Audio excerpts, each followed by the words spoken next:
Hello CraftDee Family, and welcome to another tutorial by She's So Crafty. For today's DIY project, we'll be creating a wall decor piece with ironwork inspired by an item that I saw online at Kirklands. Now this piece has been on my radar for a while, as well as a few requests from the viewers, so I'm finally glad to create my own unique inspired version. Now for your convenience, I've provided the list of supplies and tools I used to make this project in the description box below. Now before we start, I wanted to say hey, and welcome back to my awesome subscribers. Now if you are a new visitor to my channel today and you love to create fun and easy DIY projects on a budget, be sure to subscribe, hit that bell, and you'll be notified and be one of the first to know when I have a new project to share. So now let's jump right into the project. Now here is my inspiration photo for this project today. Now honestly, it was the ironwork that I really loved about this piece, and for the price of $79, I knew I could use my signature tubing technique to recreate the look. Now to make it easy, I will be making a straight edged frame since I know everyone doesn't have a jigsaw to make the curved cuts in the wood. Now if you do have a jigsaw and you want to see me use mine to make curved edge projects in the future, be sure to let me know in the comments below. Now for this project, we are going to need one 1x2 piece of wood. Now these come in lengths of 8 feet and they're very inexpensive at only $2.18 at Lowe's. We're also going to need some irrigation soaker tubing, and I picked this up on clearance for a few dollars from Walmart, but it's also available at most home improvement stores as well. Now the first thing we're going to do is have our wood cut. We are going to cut our pieces, and I decided to go with a mitered corner cut. Now my mitered corners are cut at 18 inches, and this 18-inch is talking about the inside corner of the cut, but the total length of each piece of wood is 21 inches. So now we're going to grab all of our pieces of wood and we are going to start putting them together to form two of the corners of our frame. Now I'm just going to lay them out on my mat and make sure those two corners match up at a perfect 90-degree angle. So we're going to go ahead and join these together, and what I decided to use is some wood hot glue for a temporary bond, but you could definitely use a wood glue as well. Now I will be using the wood hot glue for a temporary bond because I will be following up with screws, but keep in mind you can use a pocket hole tool or even a brad nailer if you have those tools to join the corners as well. So once both of your corners are nice and adhered together, you'll have two completed corners. And then once those two are done, all you have to do is join them together at the two other remaining corners. And once you do that, you'll have your frame all nice and adhered together into one solid piece.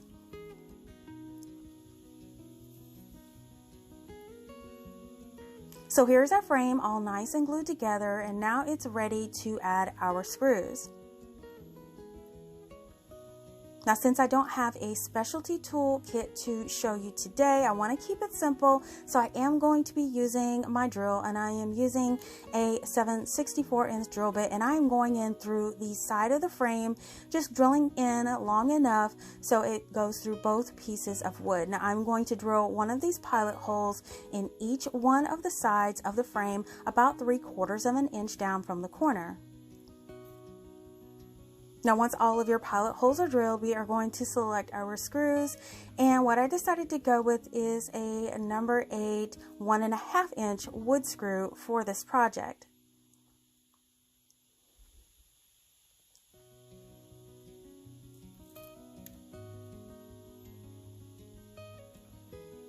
So now that you've done that, we're going to go ahead and add our screws into the corner. I'm just going to start by hand threading them in and drilling them all the way down until they're flush to the wood. And I'm going to repeat this for all 4 corners. And now all 4 of our corners have the wood screws, or you could use a staple gun if you like to, and make sure you use a long enough staple to go through all of the wood, at least a 3/8 of an inch. So now that that's done, I have decided I wanted to paint my frame. So I'm going to be using white chalk paint. Now, if you wanted to stain your frame, you could do that as well. I would have stained before I adhered together, but you definitely can use that as an option. So for the paint, I'm just using some white chalk paint and I'm applying one nice coat all the way around the frame. Now, once it starts to dry, I'm just going to touch up a few corners I may have missed and then let the whole thing completely dry.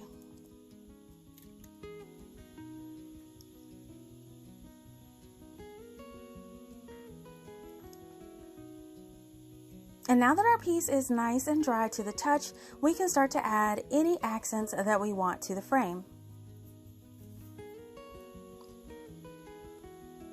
Now what I decided to do is do just a tiny bit of distressing. So I am going to grab my black acrylic paint and I'll be adding a little bit of distressing around the edges. Now this step is totally optional, but I love the look. So what I like to use is my signature distressing technique using a craft stick. So I just dip just a little bit of that craft stick into the paint and I just drag the flat edge of the craft stick along the edge of the frame. I think that this gives it the perfect amount of distressing, not too much, not too little, but just enough to look like it's been weathered and chipped very naturally. And I love how this looks in the very end. Now you want to allow this all to dry. And now that that frame is dry, we are ready to add our tubing design. Now before we do that, we need to mark the center of our frame. So I'm just using some yarn that I picked up from the Dollar Tree to do this, and this is just very simple to do. It's very easy and you want to make sure you don't skip this step. You definitely want to find out where the center of your frame will be. So the first thing you want to do after you cut a long strip of yarn is you want to mark the center of the back of the frame. Now you want to mark this on each one of the sides, and the center point of each side is the 9-inch mark. So I'm putting a mark with my Sharpie on each corner and side of the frame as shown here. And now we could take a piece of that yarn, and what we're going to do is we are actually going to just glue it with a little dab of hot glue on the back of the frame, going across from mark to mark. Now this is not a permanent fixture. This is only going to be used as a guide as we work with our tubing. So we're going to do it across the center, and then we're going to do it across the top and bottom so we can be able to easily identify where the center of the frame will be.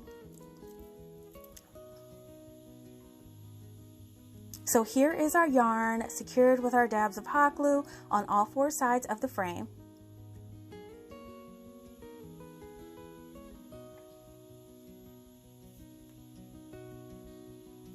So now we can go ahead and grab our soaker tubing. Now I did get this from Walmart on clearance. You can get it from any home improvement store. And I just love the texture of using this tubing. It is perfect for doing any design that needs a kind of wrought iron finish, and it's easy to work with. So what I'm going to do is unravel a little bit, and what I want to form are half circles on each half of the frame as shown here. So once I get a piece that's just a little longer than what I need, we are going to form that half circle. Now what we want to do is first we want to just adhere one of the sides to the corner as shown here with a little bit of hot glue. We want to press and hold it in place for a few seconds, and then we're going to follow up with our staple gun and staple that end down. Now once that end is stapled down, this is where we could take our other end and form our half circle. Now what we're doing is we're kind of making sure that the bottom edge of that circle is at the very center, and then we can measure and cut off any excess of that tubing that overlaps the edge. So this may take a few adjustments just to make sure it's perfect in place, but once you get all of your cuts made, then you can easily hot glue that other piece into the other corner. You can press it down and then staple that one in place as well. So here is our half circle on one side of the frame. So we're just going to flip it around to the other side, and we are going to repeat the same thing on the other side. We're just going to cut a piece to fit our half circle shape, glue and staple as shown here. And now you have your 2 half circles. Now where those half circles meet in the middle, we're just going to put a layer of hot glue in between them. We're going to hold them in place for about 10 seconds until those are bonded as well. So now we're going to rotate the frame sideways, and we are going to repeat that same thing again. We are going to put half circles on the top side and bottom side on this direction as well. So we're just, again, we're going to cut a piece long enough, and as you can see, this half circle piece will form little petal-like shapes in the corner. So we're just going to measure, cut, glue, and staple this one in place, and here is what this half circle will look like once it overlaps. And then you're just going to cut one more long piece to overlap the other side to form that other side with the petals as well. So you can see how easy this comes along. So now we have our 4 petal-like shapes in each one of the corner pieces. And again, where those centers meet, you do want to add some hot glue there. We're going to add some to the center and then bond those 2 half circles we just put down together. Hold them in place 10 to 15 seconds and then let that all adhere together. Now these petal-like half circle pieces, they measure about 14.5 inches, but it may vary in your project, but 14.5 inches is a good guide to go by.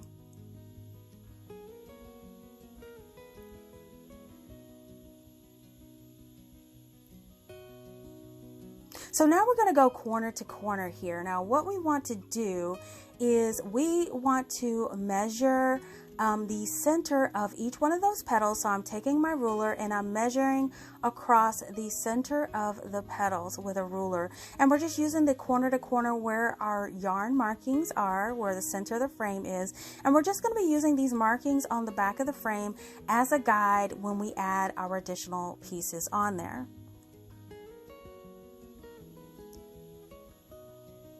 So here are all of our markings we're going to use as a guide when we place that first layer on.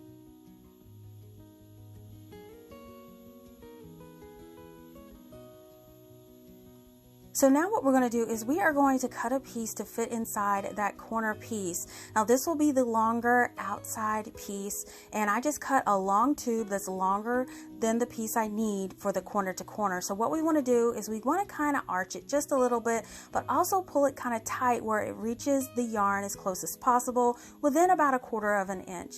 Now this is the piece that is 14.5 inches. I think your petal size pieces will be a little longer. This one is around 14.5 inches. So again, just you can eyeball it and measure it. You just want to make sure that it goes from corner to corner, and then you can cut it, adjust it, and then hot glue it in place. Now once this is hot glued, you want to staple each corner in place. You just want to make sure that the ends of the tubes are as close to the yarn as possible and that it's really pulled taut and about within 1/2 inch of your markings that you made. So what we're going to do now is we are going to repeat the process all the way around the frame, making sure that each one of those corner pieces have one of those 14.5 inch pieces crossing across it within 1/2 inch of your marking on your petal piece. So now I'm kind of eyeballing the center. Now this will be the diamond shaped pattern in the middle. So I'm actually going to measure and cut this down to size. Now what my piece ended up being for each one of the 4 corners, each one was about 9.5 inches. But again, you want to eyeball it for your project depending on what size frame that you decide to go with. So once you have your about 9.5 inch piece, what I'm going to do is I am just going to repeat that cut 4 times, so I have one of the pieces for each one of the square pieces. So now that we have our 4 pieces cut, we're going to go ahead and sit the frame up on the side, and then we're going to start working in formulating our diamond shaped pieces with our tubes, and we're going to lay them out as shown here. Now once they're laid out, we are going to cut each end of the curved tube into an angle as shown here. This will help bond the ends of our tubing together and form our diamond shape. Now all 4 of our tubes have been cut at that angle, and you can see how it's cut until it forms a slight point. And now we can start bonding them together. Now we want to bond the flat end cut pieces together, and to do this, all we're going to do is add a little bit of hot glue on each end of each tube. Now you do want to be generous with this. this, you do want this to bond really tightly, so you can add some glue to both of the pieces. And then you can press them together until they are bonded. It usually takes maybe 10 or 15 seconds, but I like to wait a couple minutes after each one is bonded to actually work with or adjust it, just to make sure it's close together. And you want to repeat this for 2 of the pieces as shown here.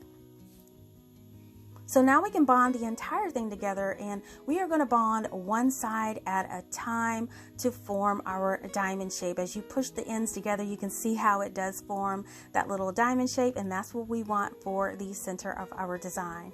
So we're just going to bond one side at a time, and we again are going to add some of our hot glue at each one of the ends of that tubing, and then press that together and wait until that completely dries and bonds.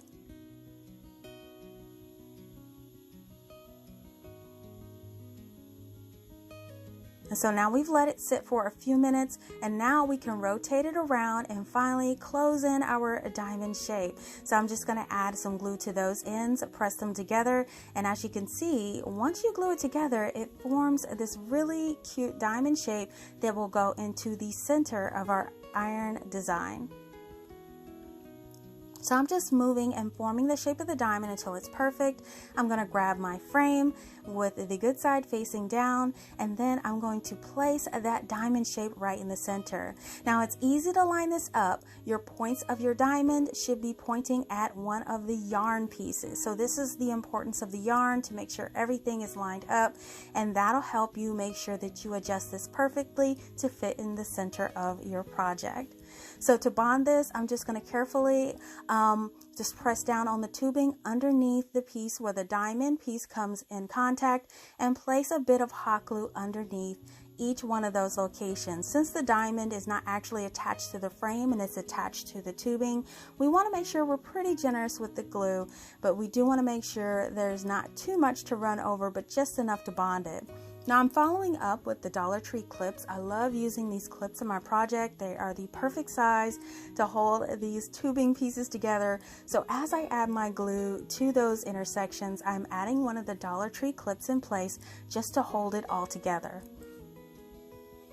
Now here are all the clips in place with all of the tubing, and I'm letting this sit to dry. Now while it does dry, we can do a little housekeeping, and I am removing all of those hot glue webs. Now you probably will have quite a few of these with the project, but I like to use this little Dollar Tree broom to go over the completed project to remove any of those hot glue webs. And at this point, you now can remove that yarn that you placed as your marker. It just pull it up from that hot glue and remove it from the frame and remove it from the project. And now I'm just going to go back and make sure I didn't miss any spots with that hot glue.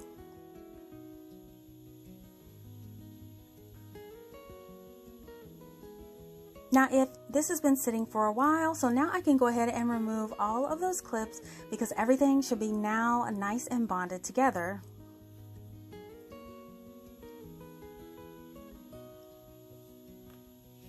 And then we're going to flip it over, take a look at it, and it looks great. So now what I'm going to do is flip it back over to the back, and I am going to add a hang string to the back. Now to hang this is a pretty lightweight piece, so all I'm going to do is I'm going to add a piece of jute string with 2 knots tied on each end, and I'm just going to stretch it taut across the back center of the frame at the very top edge. Now to secure it in place, I'm just adding about 3 staples on that jute string right before where that knot is. I'm going to stretch it tight across and then add 3 more staples. Now this way, this jute string will stay in place, and it is taut enough to where it won't be seen when hung, but it still will secure your piece of artwork on the wall, and now you can enjoy your piece. So when we glued it together, sometimes you'll see a little glue at the connections, and what I like to do is I'll follow up with a little bit of this black acrylic paint, and I will touch up those areas. Now this is a matte finish acrylic paint by Apple Barrel. So once it does dry over that glue, you won't see the connection and it blends into the texture of the tubing, which is perfect. So you won't even see it when it dries. So here is what it looks like when it's all done, and your project is now complete.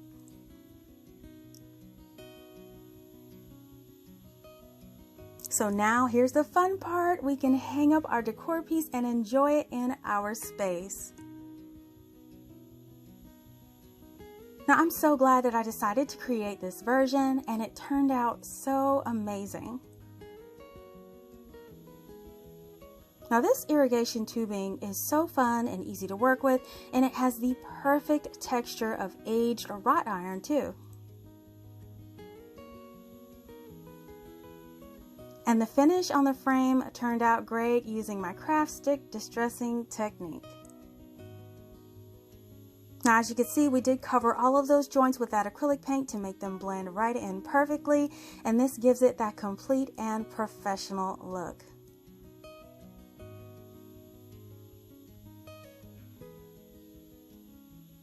Now you all definitely have to let me know what you think about this project and if you are deciding to give it a try too.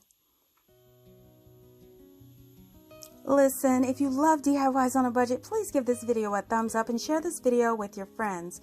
Make sure that you're following She's So Crafty EE on Facebook, Instagram, TikTok, and Pinterest for the latest news, sneak peeks, and giveaways. Now, if you like videos like these and you don't want to miss the next one, make sure you're subscribed by clicking that subscribe button below, or just click on my She's So Crafty logo on your screen and make sure you hit the little bell to be notified when the next DIY goes live. It's absolutely free. Thank you so much for watching, and I'll see you all next time.